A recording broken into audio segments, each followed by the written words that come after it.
مبل عسرت حد زور رواندا لوم سولس كاب هي نابرو بابو 213.1 كيلومتر بزنه وحن سررن ابزم رحلو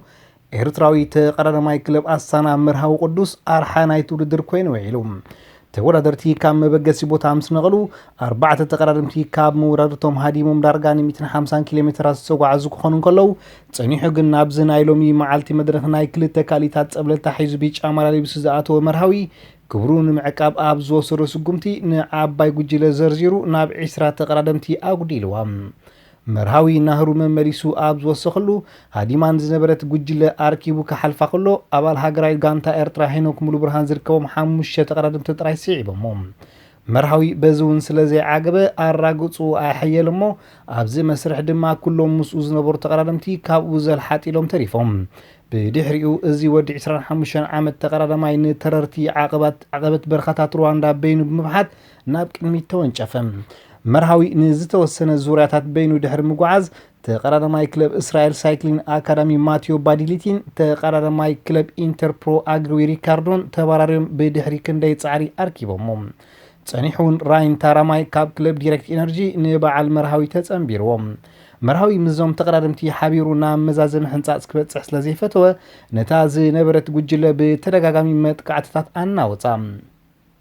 ኣሞዳታ ድማ ንመወዳድርቱ ድሓንኩኑ ኢልዎም ዳግማይ ረጥሪጥዎም ተዓዝረም ብጣቅዒት ኣብ ቦታ ፍጻመ ኮይኖም ዝጽበዩ ዝነበሩ ብኣሽሓት ዝቁጸሩ ሩዋንዳውያን ኣፍቀርቲ ስፖርት ተሰኒ ድማ ብ15 ካሊታት በሊጹ ንመስመር ዓወት ብዘይተቐናቐኒ ረጊጽዎም ከም ውጽኢት ናይዚ ትማልን ናይ ሎሚ ኣድራጋ ዓወቱ ድማ ንቢጫ ማልያን ንማልያ ብሉጽ ኣፍሪቃውን ዓቂብወን ብጀካዚ መርሃዊ ቅዱስ ሎሚ መዓልቲ ተዳልዩ ካብ ዝነበረ 5 ናይ ዓቐብ ውድድራት ኣብ ክልተ ቀዳማይ ኣብ ሓንቲ ድማ ካልኣይ ደረጃ ብምሓዙ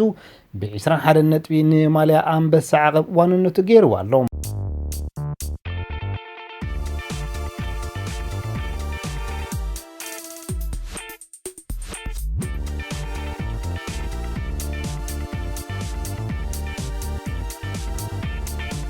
ውጽኢት ናይ ካልኦት ኤርትራውያን ተቀዳደምቲ ምስ ስንድስስ ሄኖክ ሙሉ ብርሃን ሻድሻይ ሲራክ ተስፉ መበል 11 ያዕቆብ ደበሳይ መበል 25 መክሰብ ደበሳይ መበል 34 ቢንያም ግርማይ መበል 55 ተርታ ክሕዙን ከለው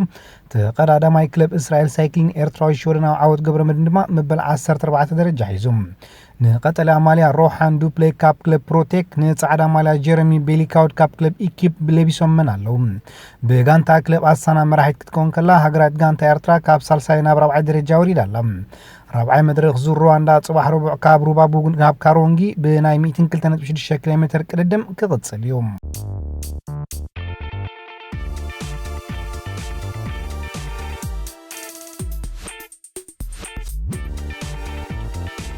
صباح ربع 5 ግጥማት ኩዕሶ እግሪ ፕሪሚየር ሊግ እንግሊዝ ክሰላሰል እዩ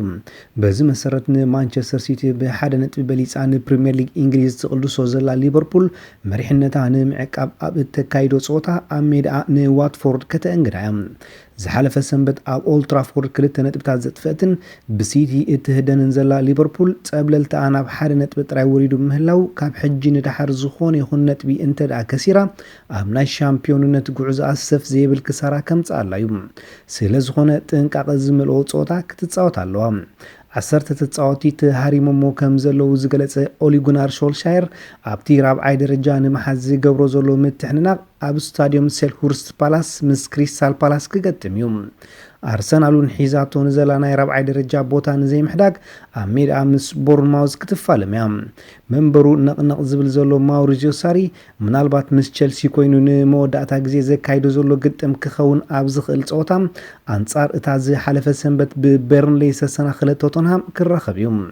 ዝሓለፈ ሰንበት ዋንጫ ካራባኦ ኣብ ከብሓ ዝቕምጠት ማን ሲቲ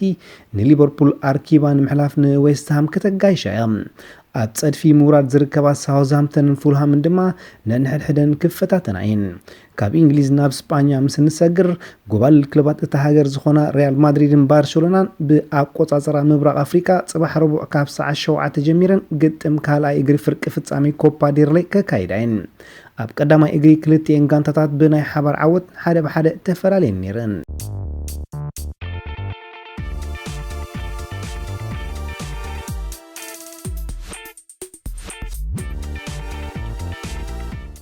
IES ፉትቦል ኦብዘርቫቶሪ ዝተባሃለ ትካል ኣብ ዝገበሮ ስታቲስቲካዊ መጽናዕቲ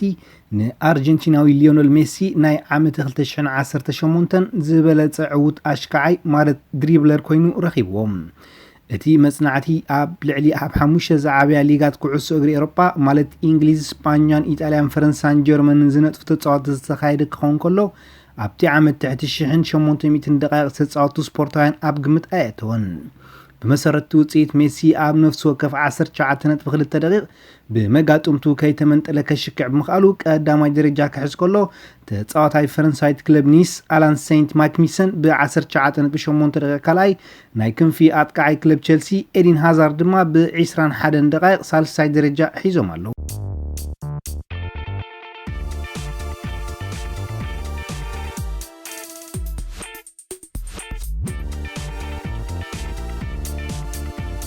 ኣሰልጣኒ ሊቨርፑል ነበር ብሬንዳን ሮጀርስ ንቦታ ናይቲ ዝሓለፈ ሰንበት ካብ ክለብ ሌስተር ሲቲ ዝተባረረ ፈረንሳዊ ክላውዲ ፑዌል ንምትካእ ንመዝነት ምዕላም ስኮትላንዳዊት ክለብ ሴልቲክ ሓዲጎም። ወዲ 46 ዓመት ብሬንዳን ሮጀርስ ኣብ 2014 ንሊቨርፑል ሒዙ ሻምፒዮን ፕሪምየር ሊግ እንግሊዝ ንኽትከውን ተገማጊሙ ከም ዝነበረ ይዝከር። ምስ ክለባት ኣርሰናል፣ ማን ሲቲን ሊቨርፑልን ተሰሊፉ ተጻወተ ተሓጋጋዚ ሮጀርስ ኮይኑ ክሰርሕ ጸንሐ ኣይቦርያዊ ኮሎተር እውን ምስ ሮጀርስ ሓቢሩ ናብ ሌስተር ክገዕዝ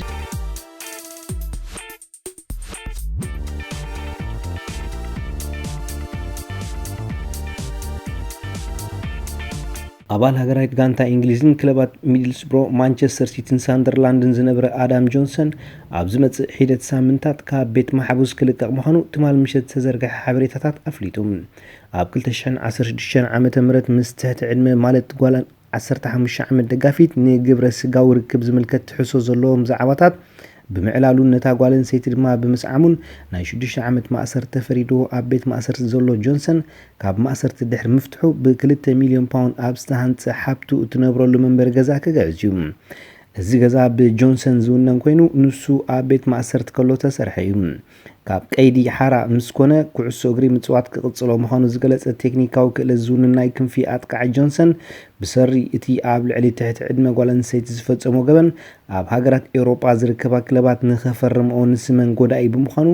ናብ ሃገራት ቻይናን ህንድን ከይዱ ንኽነጥፍ ዕድል ኣለዎ።